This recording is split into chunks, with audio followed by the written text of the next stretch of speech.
Welcome to Untold Chronicles, where we delve into the captivating tapestry of real-life events, unearthing extraordinary stories that will leave you spellbound. In 1822 and 1823, hundreds of people departed England and Scotland on voyages to the promising new country of Poyais.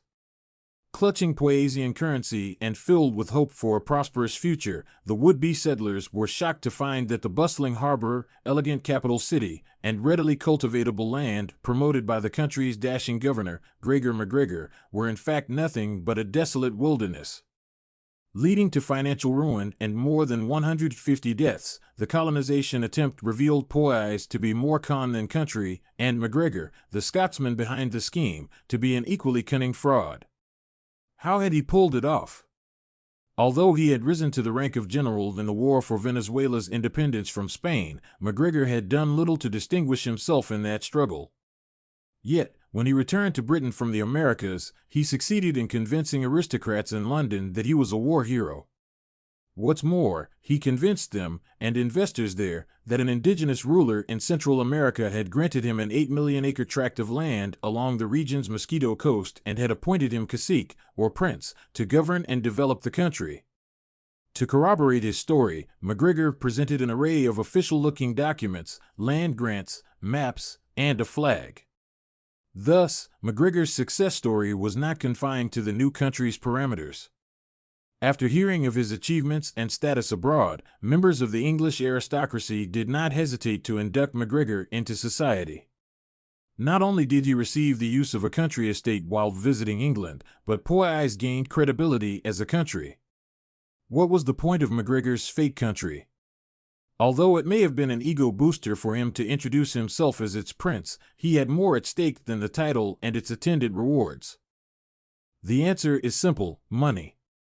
Armed with two loans of £200,000 each, obtained through two bond issues on the London market, the first granted in October 1822 and the second in October 1823, MacGregor could advertise to prospective settlers lots as large as 540 acres, which could be divided into smaller lots for extremely low prices, potentially gaining him hundreds of thousands in profits.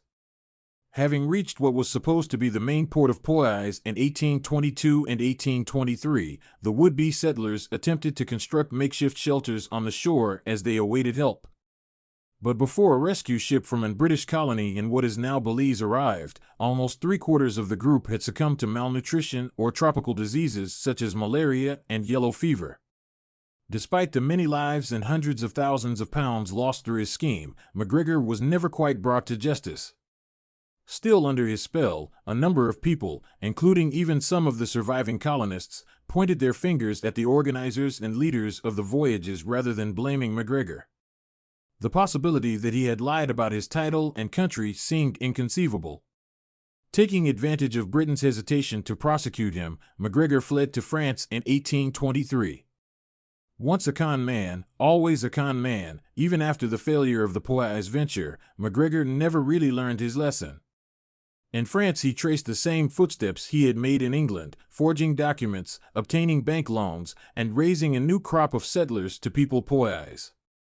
Despite enduring a brief period of suspicion, during which the French government jailed but eventually acquitted him, MacGregor continued to make money by promoting Poyais until the late 1830s, when he retired the scheme. By then, he had been welcomed back to Venezuela with a pension for his military service there, allowing him to live out the rest of his days as the Prince of Poyais. As we conclude this episode of Untold Chronicles, we hope these true stories have ignited your curiosity and inspired you to uncover the hidden gems of our shared human experiences. Remember to subscribe, like, and share to join us on this incredible journey of discovery. Until next time, keep exploring, keep embracing the untold, and keep creating your own extraordinary story.